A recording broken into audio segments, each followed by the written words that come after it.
قصة جريد. جريد. What do you see as Kieran Reid's strength as he goes and captain the side on Saturday? I guess first of all, it's well deserved, really. Reid's played well in the last 3 years, and main leader in the forwards. With the skip, and I guess he's just been rewarded with great form in the last 3 years. Obviously, everyone thinks he's next in line, and he's been the captain for Canterbury for a long time, and he's playing during the NPC, so I think he'll be a great captain. Aaron, just talk us through your levels of excitement and morale at the stage of the weekend. Yeah, very exciting. Had a great day off yesterday, seeing the sights of Rome, but now we're back into a couple of days of training before we hit the field. So now it's just sort of starting to fine-tune things, and the excitement's been there since the start of the week, and it'll just carry on for the next few days and lead into the game. Building through to Saturday, how have you found Rome? What have you been up to? It's been good. Spoiled by the weather, really. Had a good day off yesterday and saw a few sights, and just looking forward to the weekend. Aaron, speaking about you coming in and being the boss, so you did that pretty successfully for the Chiefs. Is it different in the All Blacks having to do that anyway? Yeah, I suppose it is a little different. In this team, everyone knows their role, and you're just expected to go and do your job, and that's the same for me. But as Steve said, 10's got to be the director, got to lead the boys around the paddock, and it's going to be a big focus for me leading into the weekend, and try and do that to the best of my ability. With Aaron inside you, and you guys played together for a long time, too. Yeah, we know each other pretty well, and it'll be good to reform that combination, and also with the midfielders that I had a few years with at the Hurricanes as well. So I'm really excited about the opportunity I've got, and go and put my best foot forward. Aaron, just doing that with a new captain as well, does that make it easier, make it harder, interesting anyway? I'll probably tell you after Saturday, but no, it is.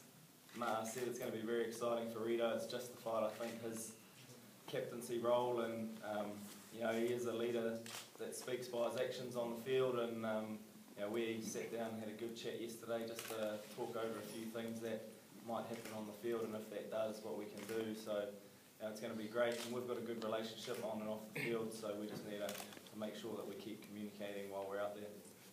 Aaron, is it difficult to play, I guess, in the footsteps of a guy like Dan and establish your own identity as an All Black and as a player? I don't know, really. I just try and go out there and put my own spin on it. Obviously Dan's been the benchmark for a few years, but we're totally different players, and he had a fantastic start to the tour last week, and as a team we're going to be trying to build on that momentum from the boys' performance in Scotland. So I'm just going to go out there, try and play my natural game within the systems that we have, and have a bit of fun.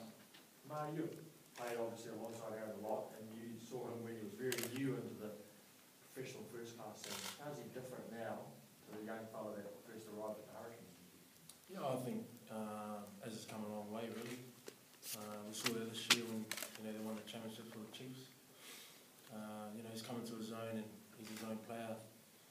When he's on his game, he can run any team around. So as most of everyone compares him to BC, he's right up there as well. Two different 5'8", but I believe Cruden got a long way. It used to be that if Dan Carter or Richmond Cole wasn't in the All Blacks, people got nervous. Neither of them was in the All Blacks for this weekend, when they're starting. How does the team feel when you look at the team with no starting? Yeah, I guess they've played most of the Test matches probably in the last 4 years. I guess it's a challenge for us that are starting this week, that we've got to step up as a few leaders, really. We've got a new forward combination. I guess as I alluded to, we've played together for a long time. Played with Conrad as well, so it's our job to make sure that we can put a good performance out there, and performance we're proud of. There's been a lot of comments from Steve Kieran, about how good the Italian forward pack is. Have you had a chance to have a look at their back line? What have you made of that? Yeah, we had a look at their backs probably in the last 2 days. They like to play nice and wide, and their forwards their backs are fit all over the park. They run a lot of good lines, and we see their match when they played Scotland on the second phase. They go wide and a lot of cuts. So just have to try and practice that today. Don't want to give away too much. Are you sensing, as you do your review on the Northern Hemisphere teams, that they are starting to show more of a willingness to move the ball maybe than previous years? Yeah, I guess I think they tend to play a lot of footy when it's a nice pitch. The game they played against Scotland was a nice day, and so if you played a game in Scotland and it was raining or pouring down, you can't really play too wide. So I guess they play a lot of percentages depending on what the weather's like.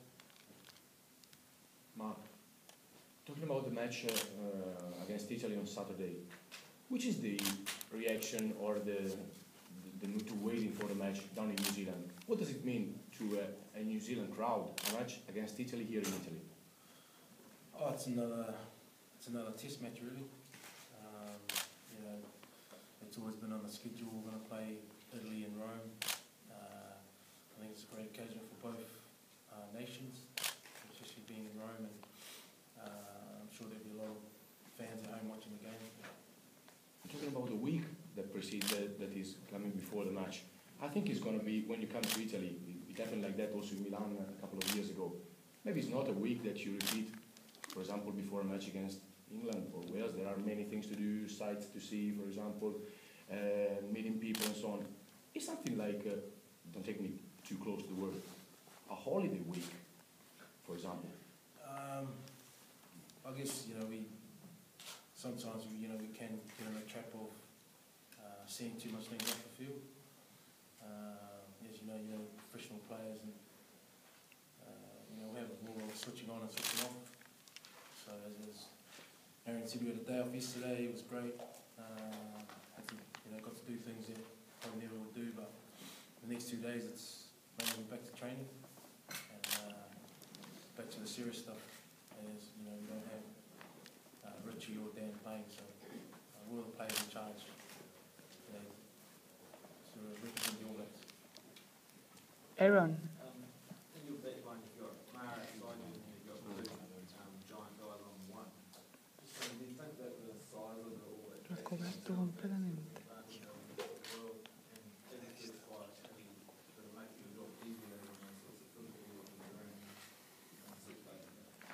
Yeah, I think so. I think you've got a few backs that are probably the size of forwards that can run and sidestep to the capabilities of guys like Ma'a and Julian. It's a pretty good thing as a small first five. If you ever find yourself in trouble, all you have to do is pass the ball inside or outside, and you're going to get game lines. So I think rugby's sort of come a long way. I suppose when I was growing up, the wingers were always known as the sort of small, fast guys, but now you see the athletes that are running around, and it is pretty impressive, and it's very nice as a first five to know that if you get in trouble, you've got the big guys to get you out of it. Matt, do you feel that's an advantage that you guys have over the rest of the rugby world in terms of being big, strong back? I would quite like it. We have a lot of big backs in New Zealand anyway. A lot of big Kiwis. But as you say, there was no difference in last weekend. They had two big Scottish wingers. They were pretty much the same size. I'm sure over the years, most of the opposition will adopt their own bigger guys anyway. So you can see a few big guys playing for England and Wales as well. So I think quickly everyone's catching up, and it's going to be a fair contest. How does playing in that feel about the size of the program? So if you see Bodie, he's pretty tall, and he's strong as well as he looks pretty small, but he's a tough dude. So it's it's when you turn up on the day and play. Size does matter sometimes, and it doesn't. So. Aaron, sorry. Which kind of match mainly you expect from Italy? How they will face you? I mean, your idea, of course. Yeah, I think, like Ma'a said, if it's a nice day, we've seen that Italy like to move the ball around. I definitely think it's going to start with their forward pack. That's where they are going to get their muscle from, and it's going to be a massive contest for our forwards to compete with that, but they've been working hard this week. So, I definitely think that over the last few years, Italy have probably changed the way they play a little bit. They've started to use the ball on the backs, and we have to be aware of that, but still know that it's going to be up front where the battle's going to be won or lost, I suppose. Aaron, initially, we still remind you, probably wrong, as the fly-up that took over from Dan Carter in the last Rugby World Cup, even if there were Kirk Collins-Lay before you. How has your life maybe changed after that those three matches, even considering that the final you got an injury as well, and Stephen Donald came on? Has something changed, in your opinion? I don't think so, not too much.